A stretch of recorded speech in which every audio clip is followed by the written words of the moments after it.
$199 or more on all major appliances. Valid 1/4/24 to 1/24/24. Selection varies by location while supplies last. See Lowe's.com for details. This is the KBLA Sports Minute with Ray Richardson.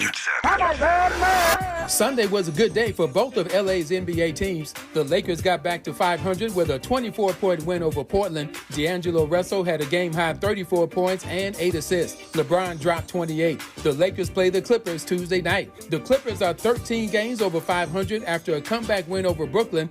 They ended the game with a 22-0 run. Kawhi Leonard scored 14 of those points in the final 5 minutes, 23 off the bench for Russell Westbrook. The NFL's Final Four is set for next Sunday. Kansas City is at Baltimore for the AFC Championship. 2 former MVP quarterbacks on display in this one, Patrick Mahomes and Lamar Jackson. Jackson is the favorite to win this year's MVP.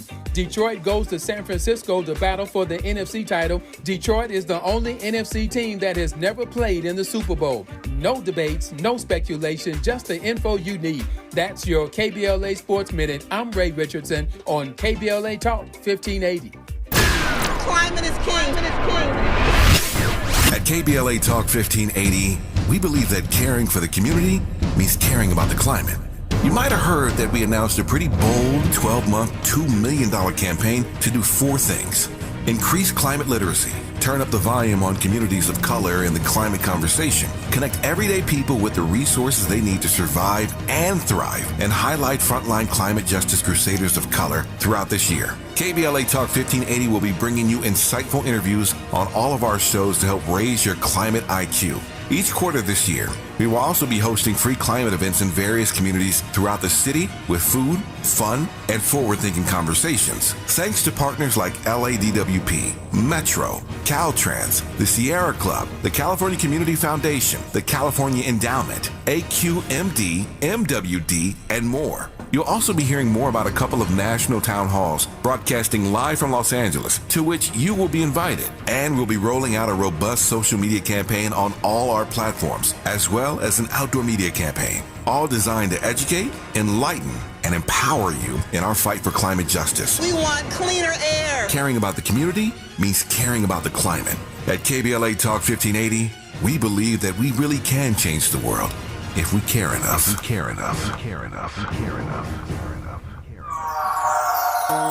At KBLA Talk 1580, we do Black history every single day. In fact, as the only Black talk radio station west of the Mississippi, we are Black history. Our annual Black History Month luncheon is fast approaching, and we want to be sure to give you ample time to get your company, organization, church, or group to join us at this year's celebration on the last day of the month, Thursday, February 29th at noon. Last year, we honored iconic local Black media personalities, including Pat Harvey, Jim Hill, Mark Brown, Beverly White, Sandy Banks, and Pat Prescott, and raised $20,000 in scholarships. This year, we're honoring Black Hollywood creatives who have used their artistic genius as climate justice champions. At this year's luncheon, we will be showcasing and sharing their inspiring work on our big screen. Plus, a scrumptious meal, live music, great company, and lots of fun with your favorite KBLA Talk 1580 hosts. So contact us today at info@smileyAudiomedia.com or call 323-290-4690. That's info@smileyAudiomedia.com or call 323-290-4690. We hope to see you Thursday, February 29th as we close out Black History Month. At KBLA Talk 1580, we've got your Black.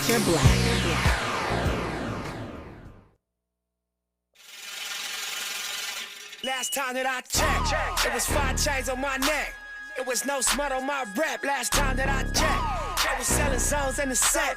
Make a $250,000, no sweat. Last time that I checked, I'm the streets voice out west. Legendary self-made progress. Last time that I checked, first you get the money, then respect, then the power and the come next. Last time that I checked, I've been self-made from the dribble. I was been saying I'm a killer. KBLA Talk 1580. Yeah, it's time for us to focus on the election because it is literally just weeks away at this point. Less than that, probably, because I think it's the first week in February that we will start getting our mail-in ballots. So joining me this morning in studio, which means you can see him on YouTube if you want to get in the conversation that way. He's a candidate for district attorney. He's running to challenging incumbent DA George Gascon. He's been a prosecutor for 25 years, 11 years in Elite Major Crimes Division, and now is the deputy in charge of the East LA office. John McKinney, welcome. Thank you. Good morning. Good morning to everyone out there. Well, good morning to you as well. You have put your hat in the ring to be DA, and you actually made a lot of waves even before you put your hat in the ring, opposing the current DA and his policies, saying he took progressive ideals a little too far. What do you mean by that? Yes, I did. And let me say it's a tremendous honor for me to be on with you. Thank you. You have long time been an important voice in the community and a formidable one as well when it comes to all kinds of issues. Well, I saw Mr. Gascon's work up in San Francisco. I don't think that he was very successful as the district attorney up there. So when he announced that he would be running here and running a much larger DA's office than he ran up there, I had real concerns. Those concerns grew exponentially when on his first day in office, he issued these 9 sweeping directives that changed the way the criminal justice system worked quite dramatically. And I thought in ways that would be detrimental to our community as a whole, but especially victims of crime, and especially victims of crime who are of lower income. But weren't those the changes that the voters asked for? I mean, didn't we vote in a progressive DA at the same time we were voting in things like Measure R and really looking at creating what we call a care first model as opposed to enforcement first model?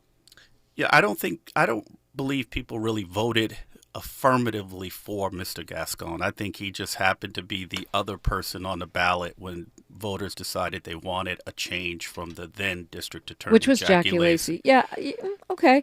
I mean, there were campaigns among progressives to oust Jackie Lacey, but there was also a profile, a platform of what people were asking for in progressive prosecutors, not just here, but across the country. I agree. I think that the top 2 things people wanted was greater accountability for police officers who violate the public trust, and they didn't think they were getting that from the then district attorney. And I think people wanted new innovative programs that would lessen the amount of incarceration that our system was relying on up to that point.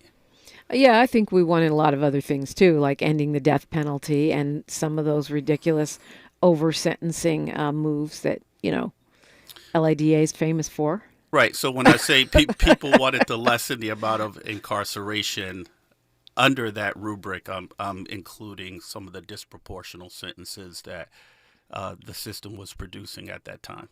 So one of the ways that we talked about getting rid of those disproportional impacts, especially for Black and Latina communities, had to do with getting rid of some of the enhancements. But I know that the DA's union and a lot of prosecutors did not agree with that. They wanted to keep those enhancements, and I assume you're in that group. Well, the enhancements are important because enhancements are the way in which our state defines criminal behavior. For example, as thick as the penal code is, there's no crime of armed robbery in the penal code. You can go through every page. You won't see armed robbery as a crime. What you'll see is robbery, and you'll see an enhancement for use of a gun. And you've got to put those 2 together in order to charge an armed robbery. So selective use of enhancements is important just so that you're prosecuting the crime that occurred. And you think that up until we had Gascon that we were using those enhancements appropriately? Well, I think the problem with the gun enhancement was the major gun enhancement was a mandatory sentencing enhancement. The fix was to make it discretionary and let judges decide whether the sentence should apply or not. Yeah, I mean, I don't want to go too deep in the weeds on any one thing, but discretionary hasn't worked out too well for Black people in the DA's office. Yeah, and neither has mandatory. So we keep swinging back and forth. Right. So what's the right place? Well, right now people want discretionary. They don't. And by people you mean prosecutors? No, I mean the public. Okay. I think the public is repudiating mandatory sentences because they do tend to i.e. ensnare. 3 strikes, yeah. They ensnare people at the peripheral of crimes, and they end up facing disproportionate sentences. They end up getting the same sentence as the major principal, and people find that to be unfair. And I can appreciate that. That is one of the negatives of mandatory sentencing. It's universally applied, so it doesn't matter whether you're rich or poor, black or white. Supposedly, you get the same sentence. Supposedly, yeah. Supposedly. As long as you're convicted by a completely non-racially biased judicial system. But in theory, that's the way it works. Well, right? in theory, a lot of things work a certain way, but what we're trying to get to is justice, not theory. Right. No, I agree. And yeah. I think if you have reasonable people in decision-making positions, and when we're talking about sentencing, we're not talking about prosecutors mainly. We're talking about judges. Ultimately, right. Judges make the sentencing decisions. Discretion allows them to be... They're sentencing based on what you decided to charge, though. They're not sentencing. They don't decide the charges. You guys do. Well, they're sentencing based on what the person is convicted of. Right. And which is based on what you decided to charge. Well, a jury ain't going to convict someone of something they're not charged with. That's true. The charging decision is important. And so right. it's important to have a district attorney who's charging appropriately. Right. But ultimately, jurors find people guilty or not, or the prosecutor and the defendant reach an agreement right. as to the appropriate charge and what the sentence should be. So you've been in the DA's office for quite a while. You've worked under Cooley. Go back one further. Garcetti? Yes. Garcetti, Cooley, Lacey, and Gascon. Which one did you feel was most aligned with the way you would run things? Well, I'm my own person. Yeah, but you've worked for and the one you're working for now, you obviously clearly don't agree with. I don't. So yeah, he's done a couple things that I think were innovative and important. As? Well, he started these advisory boards, a victim advisory board. Mm-hmm. He has African American advisory board. I think that's very important because that's community empowerment. That's giving people a seat at the table. And it's also hearing victims' voices, which is one of the things you guys, when I say you guys, I'm talking about prosecutors that were already in the office that organized against the current DA the minute he got there. That's one of the things you guys complain about is not enough hearing from victims, but that's exactly what that does, isn't it? Yes and no. Okay. If you have a victim advisory board and you staff it with actual victims of crime, people who are going through the system or just went through the system who can tell you what's working, what's not working for them, then it's a great idea. But if you create a board and you staff it with your political supporters, people who haven't been victimized or haven't gone through the system in some cases in decades, then it doesn't work as well. So I would keep the victim advisory board. I would just update it with current victims of crime who can really give us feedback that will help victims have a better experience in the criminal justice system. Okay, so but you don't want to answer my question about former DAs. Is that too no. Well, I think it puts stressful? Me in a box. I think your question. But you were hired me. by Cooley, and Cooley is one of the leading forces who has been trying to oust Gascon. I was hired by Garcetti. Oh, Garcetti, that's right. I had to go back one more. And sorry. I don't know whether Garcetti supports Mr. Gascon or not. I don't either. But I've done my own work over 25 years. Is he endorsing you? You would know if he was endorsing you. Who is that? Garcetti, Gascon. I mean, Garcetti, Cooley.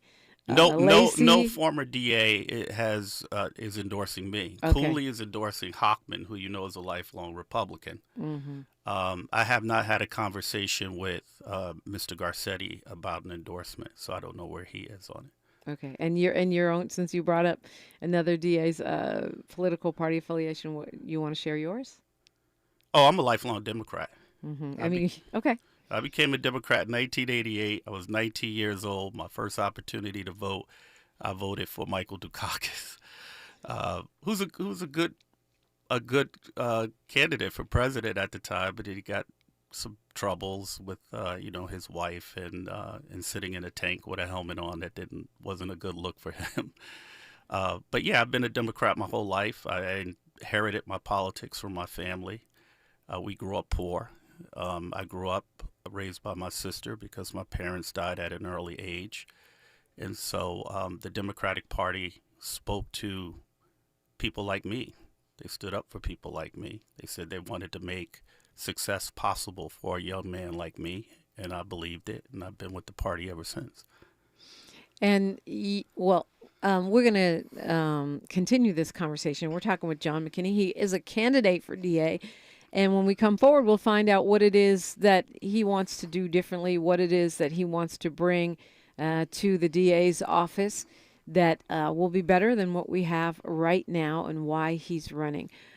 This is KBLA Talk 1580, your election information station. She's reclaiming her time on KBLA Talk 1580. More First Things First with Dominique DiPrima when we come forward. Mr. Clean, Mr. Clean. Of course I use Mr. Clean Magic Eraser to clean tough messes off my stovetop and bathtub. But then I discovered I can also use it to easily clean my patio furniture and even my shoes. I'm hooked. And when wipes won't cut it, I use Magic Eraser Sheets. They're thin and flexible erasers, perfect for everyday messes, like gunk on my counters and sinks. They really are magical. The reviews are in. Mr. Clean Magic Eraser and Sheets make cleaning look easy. Some people just know the best places to eat around town. Those are the people who know to choose Allstate. They know exactly where to go to get exactly what you're wanting. They know where to find the spiciest hot pot, the gooeyest brownies, and the tenderest, most flavorful portobello steak. Those people also know that safe drivers save 40% with Allstate. Saving 40% is based on the national average premium savings for all state auto customers with a clean driving record versus those without. Savings vary by state and vary based on how you buy, subject to terms, conditions, and availability. Allstate Fire and Casualty Insurance Company and affiliates, Northbrook, Illinois. Every business seeks an advantage, whether it's having the best location, hiring top talent, or spotting trends before they happen. And now, the United States Postal Service can give your business a new advantage. Introducing USPS Ground Advantage. Reliable and affordable 2 to 5 day package shipping. It's the advantage you need at the price you want. Get the Ground Advantage at USPS.com/advantage. The United States Postal Service, delivering for America. The conversation continues right now with Dominique DiPrima on First Things First. And our first thing this hour is the district attorney's race. I would argue it's one of the most important things you'll see on your ballot coming up. John McKinney is with me. He's a DA candidate. He is a prosecutor over the East LA station and has had 25 years as a prosecutor. McKinney4LA.com. You can use the number 4, right? Yes. McKinney4LA.com. So I was asking you, basically what's your platform? You've been in that office watching others do it. How do you think you'd do it better? Well, I know I'll do it better. My platform is proportional justice, and it touches upon something that you mentioned earlier about not having a system that has sentences that don't make sense, either because they're outsized or they're non-existent. And I think that we have for too long swung between the two extremes of being too tough on crime, and I think in this current environment, not conscious enough of criminal behavior that impacts the community. So we just keep going from one extreme to the other. I think people want balance, and I will make it make sense. I'll be able to stand up at a podium and explain what my office is doing and why we're doing it, and I think people will walk away. Whether they agree or not, they'll say, okay, well, that at least makes sense to me. I mean, proportional justice, it's like saying, I want to do things the right way. Tell me the specifics of how you get there. Well, you get there first by having a reasonable bail system. I believe that we should have gone forward with Prop 25 that was signed into law by Governor Brown that would have eliminated bail from our system altogether. I think bail... But you don't like the system that we have now? No, it's a mess. Why? What do you not like about it? Why is it? I mean, of course it's going to be a mess when you quickly have to transition, but I assume that that's a work in progress. Yeah, it's a mess now because the system we have now is a hybrid system. Right. Risk assessment at the front end, bail at the back end. there's no risk assessment tool being used to assess the risk of individuals. So there's no meaningful evaluation of whether somebody is too risky to release or not. Well, I mean, judges are doing that. It's on an ad hoc basis. They're supposed to have good judgment. That's why we call them judges. No, you don't. No, I don't think it works, because I don't think they have complete information or a tool to help guide their decision making, which is what Prop 25 would have given them.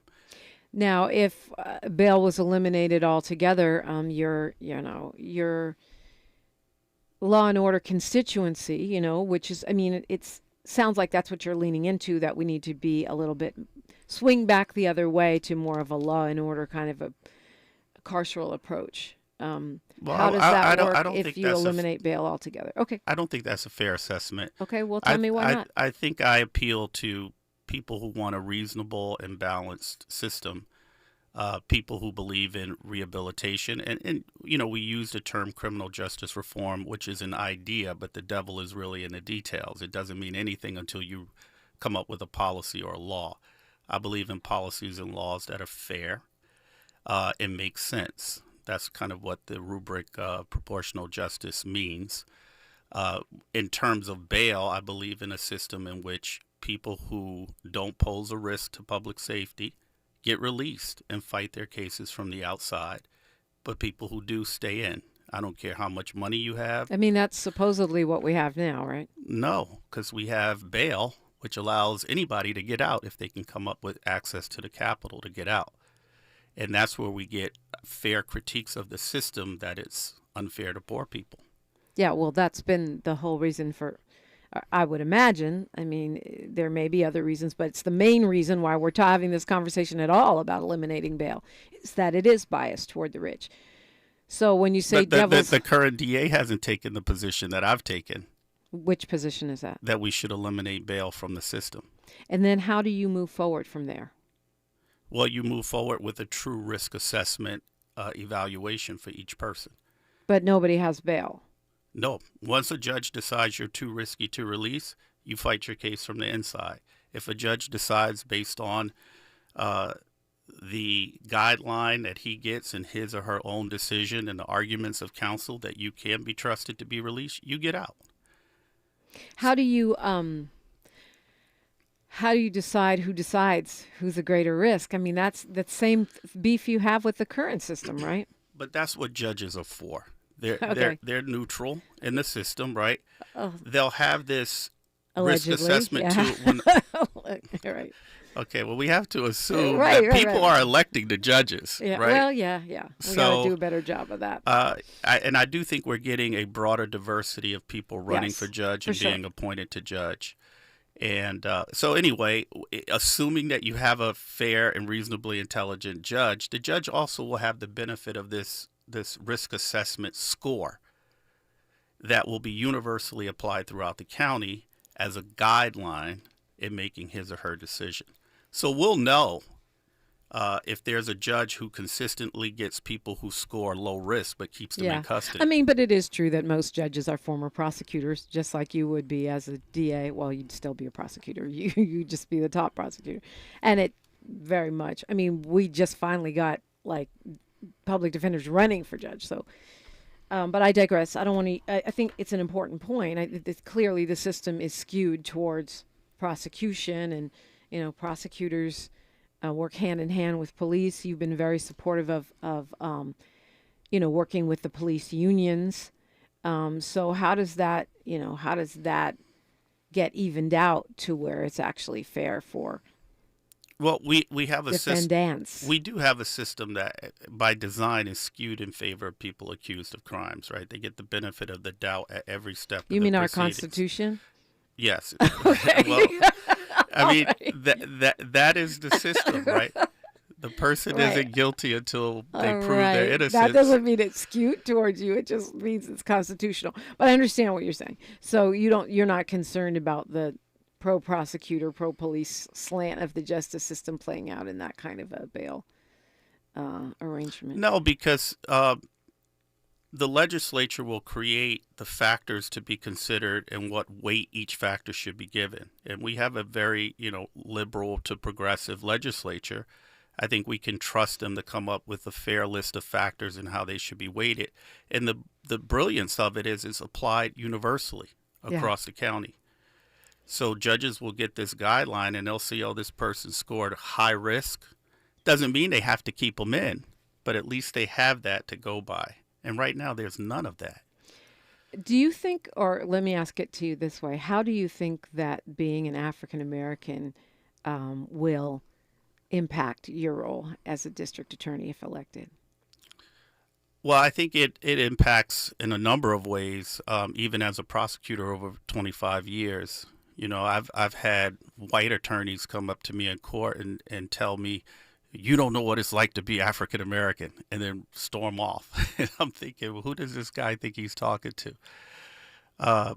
Like I said, I was dealt a very tough hand in life, you know, losing both my parents by kindergarten, being raised by my sister, single black woman in the 70s and 80s with a high school education, raising 5 kids on her own, and then crack cocaine came along, and I had to navigate that, and then I had to put myself through college and law school just to become a prosecutor.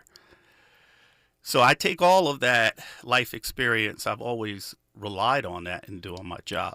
And I think I've been very successful because I've seen the system from the lower rung of the ladder and both sides, criminality and victimization. But you never thought I should be a defense attorney? I did think that. In fact, that was my leaning coming out of law school. It just so happened the DA was hiring before the public defender. They don't hire at the same time.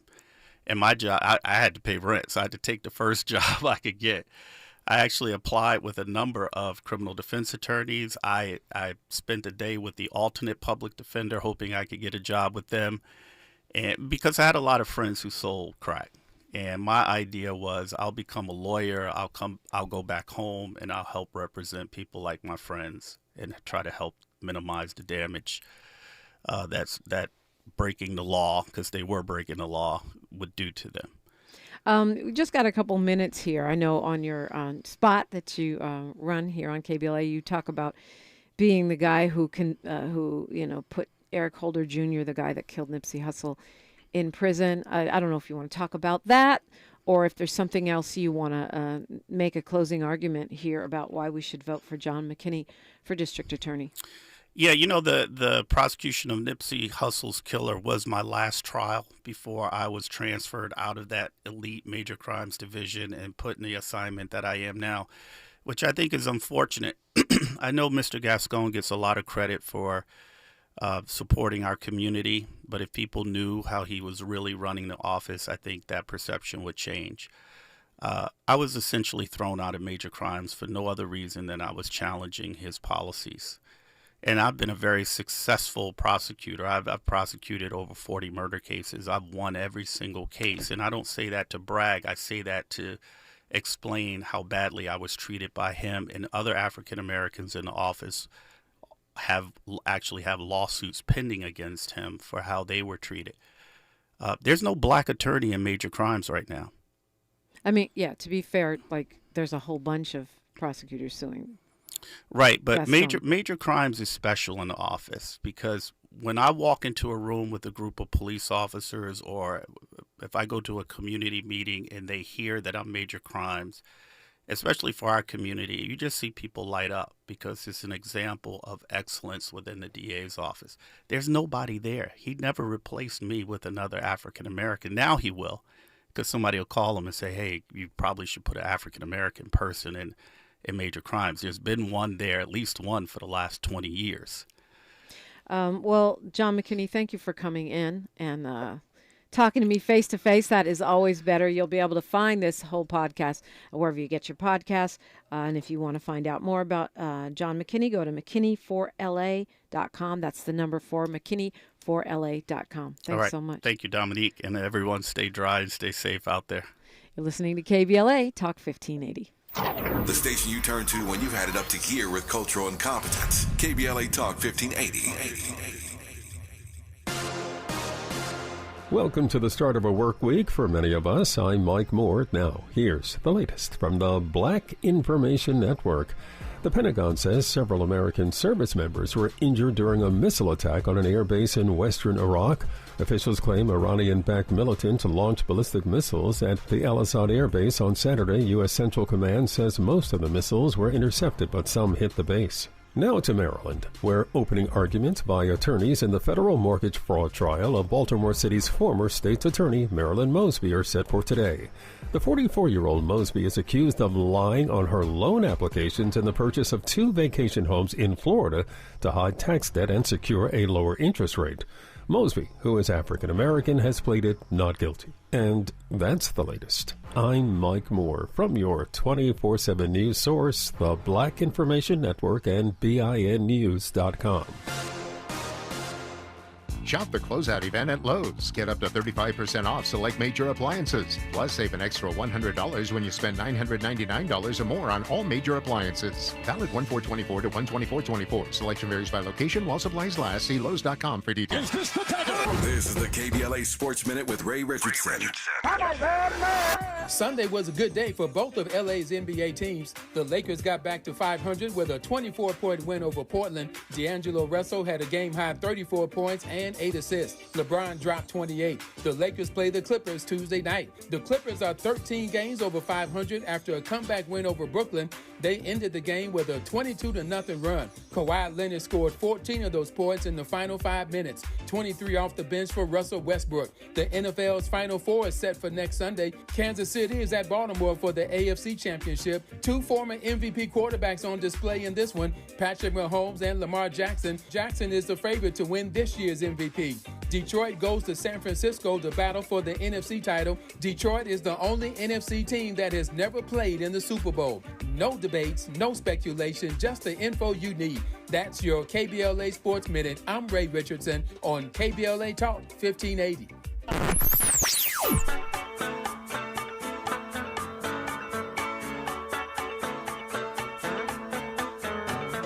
This is KBLA Talk 1580. Talk radio that's music to your ears. We're unapologetically progressive. KBLA Talk 1580.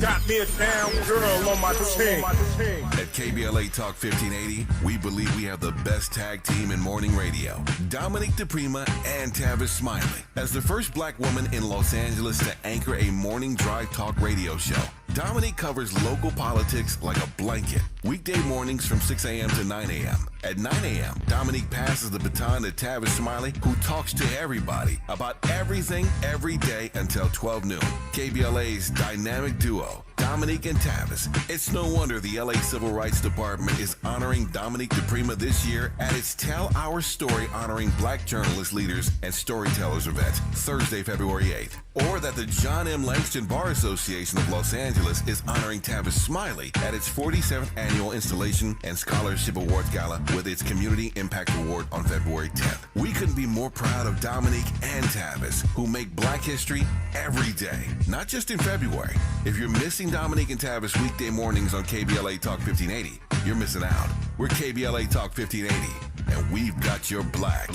Holla, yeah.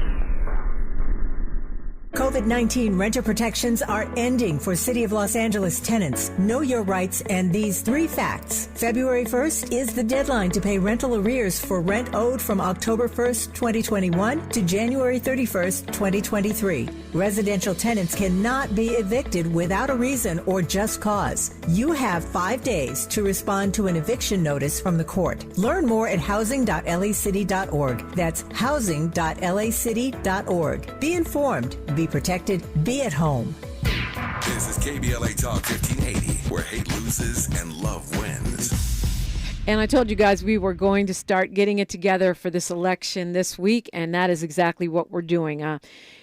Time to meet another candidate for district attorney. Happens to be in studio with me, so you can see him on youtube.com, KBLA 1580. He is an experienced United States attorney. He's running for LA district attorney. He says to make communities safer and reform the criminal justice system. He served as chief of the Violent and Organized crime section of the U.S. Attorney's Office in Los Angeles until he stepped down in September to run for office. Jeff Chemerinsky, welcome. Thank you so much. It's great to be here. It's great to have you in. Let's start with that. Why, just based on your family heritage, your dad is a well-known attorney.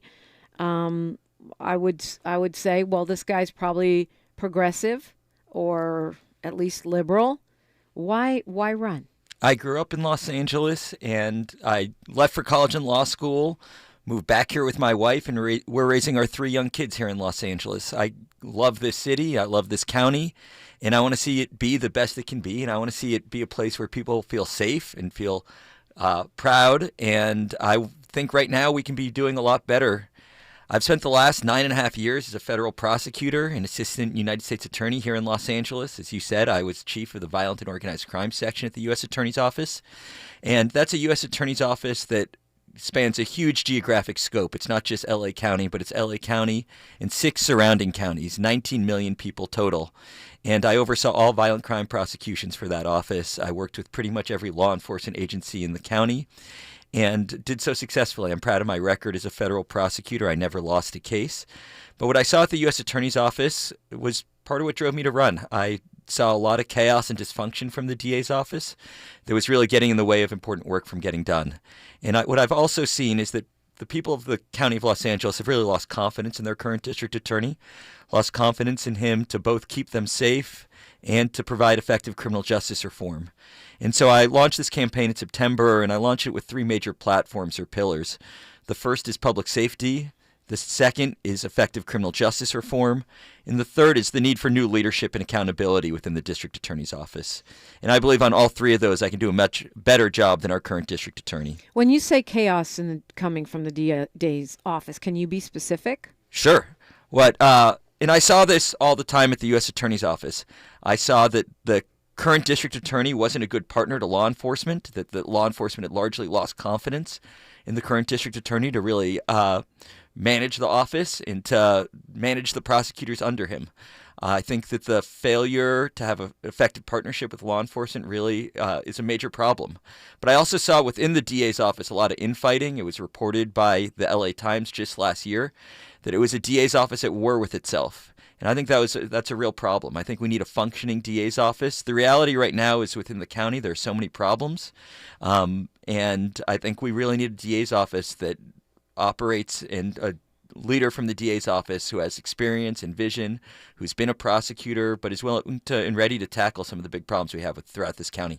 Well, when you talk about justice for Black people, yes, specifically, or Latine people, great partnerships between the DA and the police has never been like a glaring issue for us, right?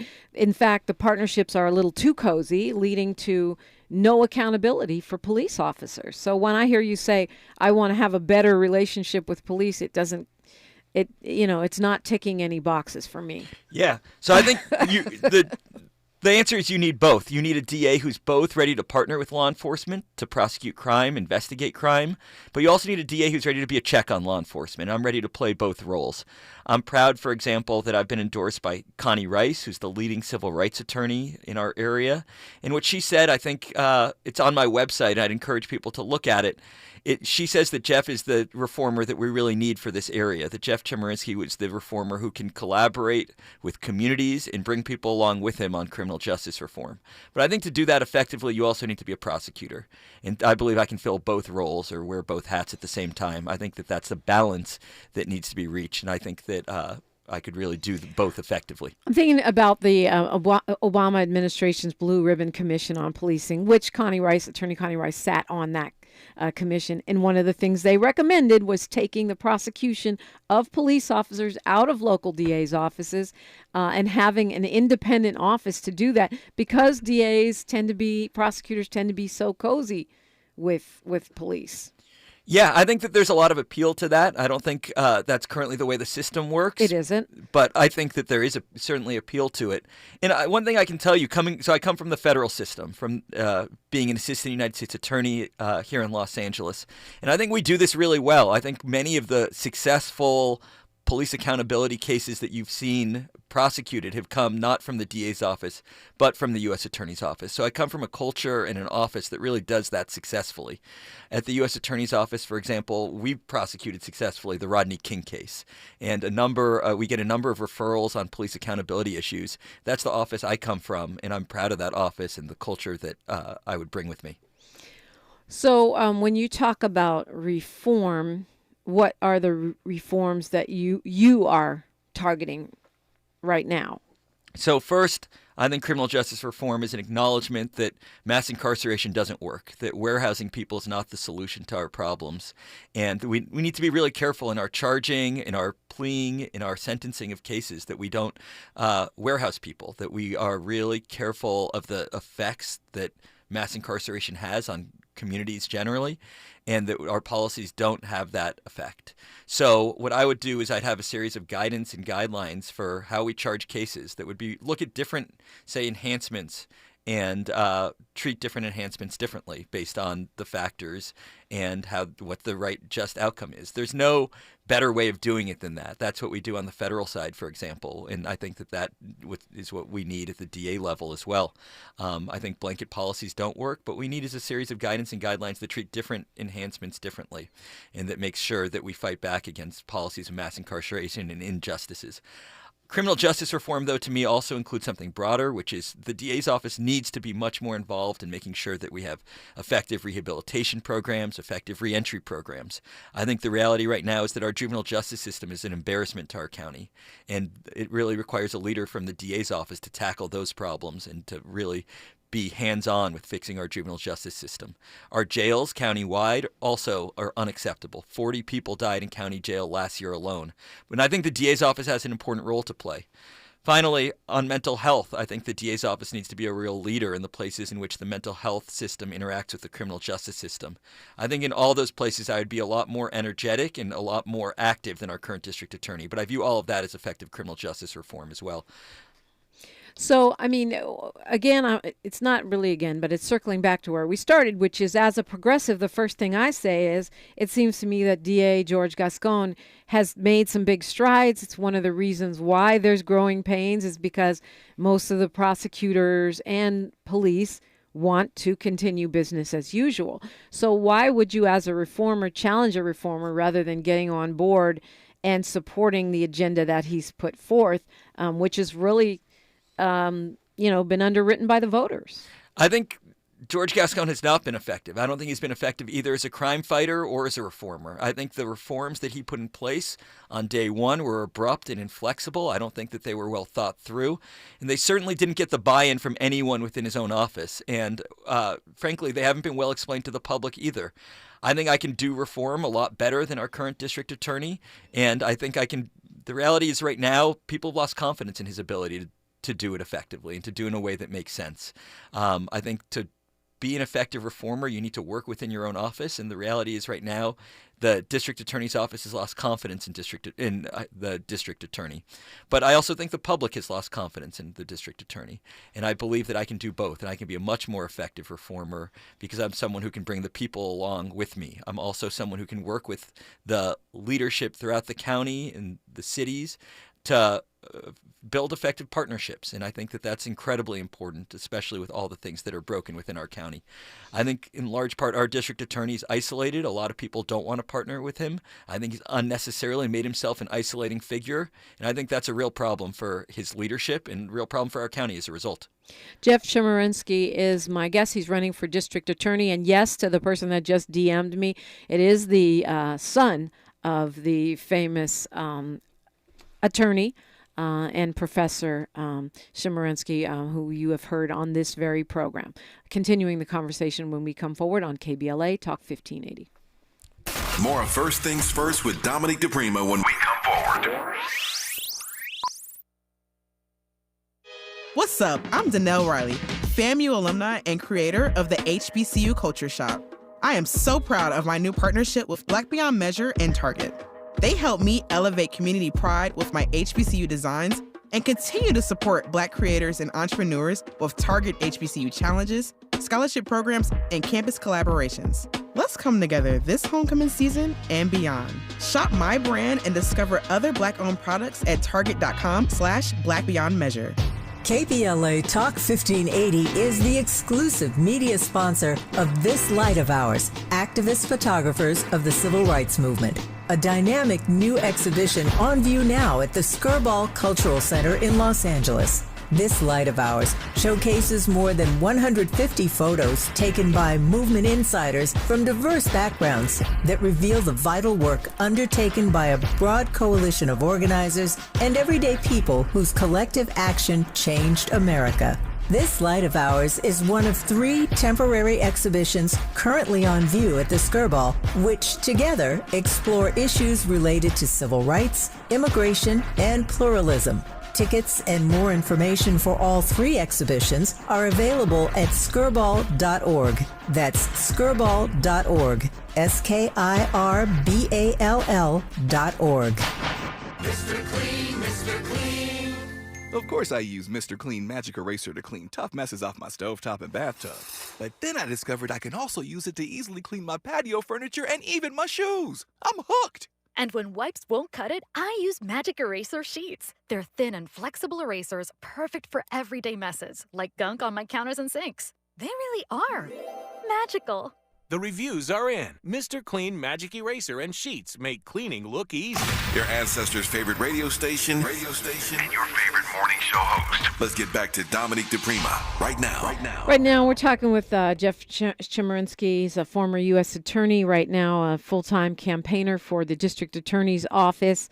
So, you know, we know that you worked on the federal level, right, as an attorney, and you say you've never lost a case. What kind of managing of departments, you know, you talk about the discord in the DA's office. I don't know how it's possible not to have discord when you come in as a reformer and you don't get to pick your people. You keep the people there that were, you know, with the old teams.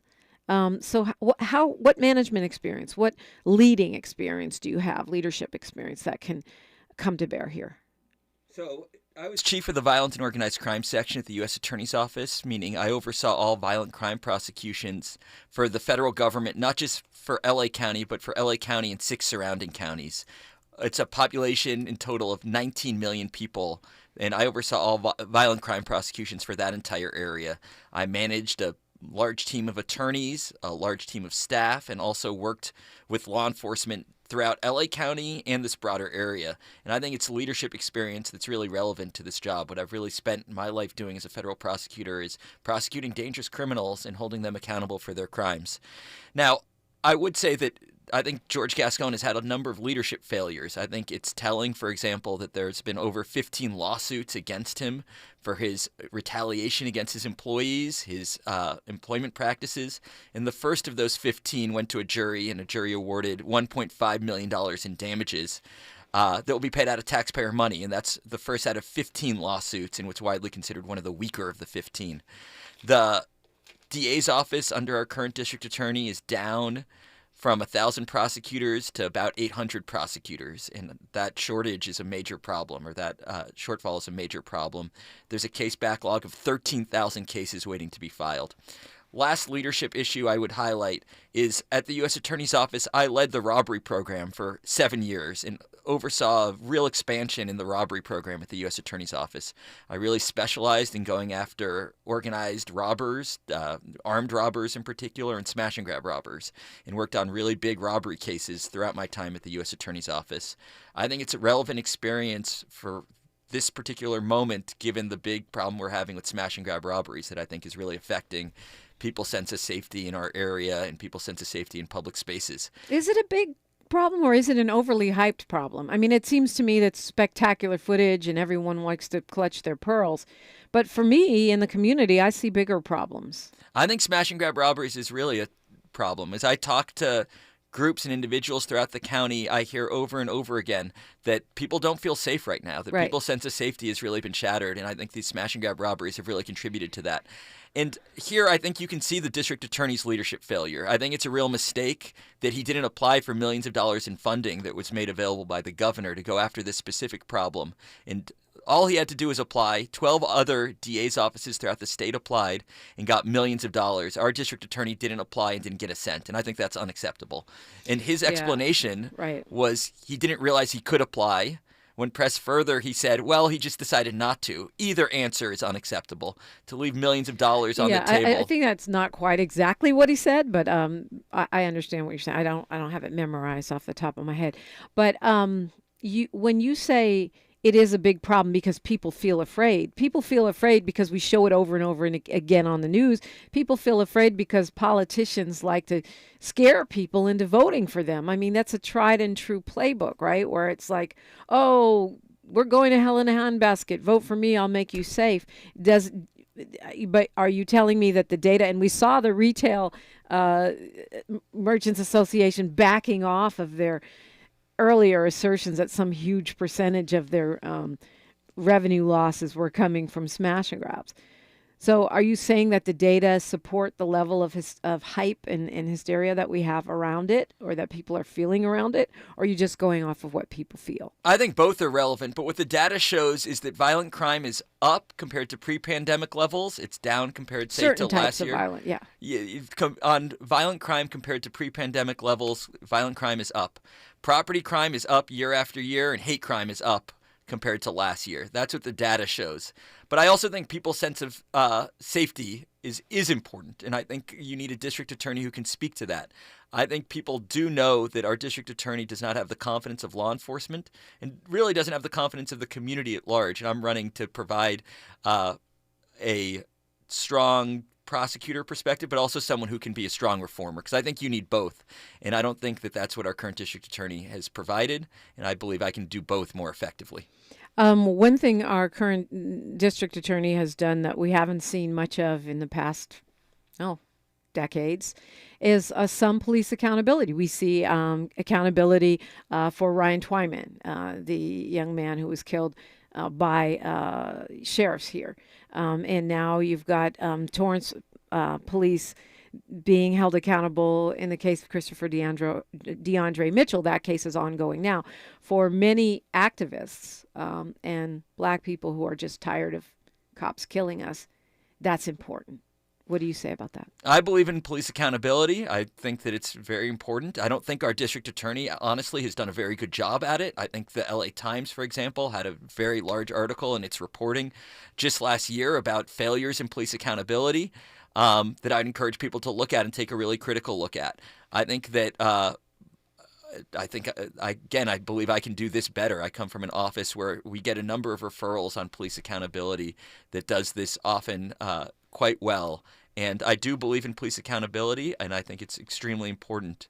And so I don't think our district attorney has excelled in this area either. And I think I'd encourage people to look at the LA Times article, which notices a number of the failures. As I said, I've been endorsed by Connie Rice, who's one of the leading civil rights lawyer. I have a number of key endorsements from throughout the black community. Just last week, I was endorsed by the New Frontier Democratic Club, which is the oldest and largest black Democratic club in the state of California. And I think all of that speaks to my credentials, both as a prosecutor and someone who would prioritize public safety, but also as a reformer, and the fact that I can do both more effectively than our current district attorney. You mentioned the LA Times, and they have had lots of articles actually critical of our current DA, but yet they have endorsed him for re-election. And they're saying in this endorsement that he's doing what he promised and doing it well, despite intense and dishonest backlash from opponents inside his office. How do you respond to that? Obviously, I was disappointed by the LA Times endorsement that came out yesterday. I thought that it overlooked a number of leadership failures from our current district attorney. I think it really didn't give enough attention to the major problems, the 15 lawsuits he's accumulated against him, the loss in prosecutors that the office has experienced, down over 200 prosecutors, the low morale within the office. None of those things were mentioned. The failure to partner with law enforcement, the fact that so many people in the community have lost confidence in him, the fact that he hasn't been a strong voice on reform, the fact that he remains incredibly unpopular throughout the county, and that the big problems that we have on a countywide level that he hasn't tackled. All those things were sort of glossed over. I don't think that these are right-wing critiques at all. I believe that these are relatively objective critiques in terms of his failures in leadership. But the article really made no mention of any of those issues at all. I also think the article didn't do enough to highlight my experience as a federal prosecutor at the U.S. Attorney's Office, as chief of the Violent and Organized Crime section at the U.S. Attorney's Office, someone who's worked on hundreds of violent crime cases. I convicted the head of MS-13 here in Los Angeles. I led the federal robbery program, and I think all those are important pieces of experience that I bring to the table right now. I also think the article didn't talk about my energy and my ability to tackle some of the big problems we have on a countywide level. So I think the article really overlooked some major issues.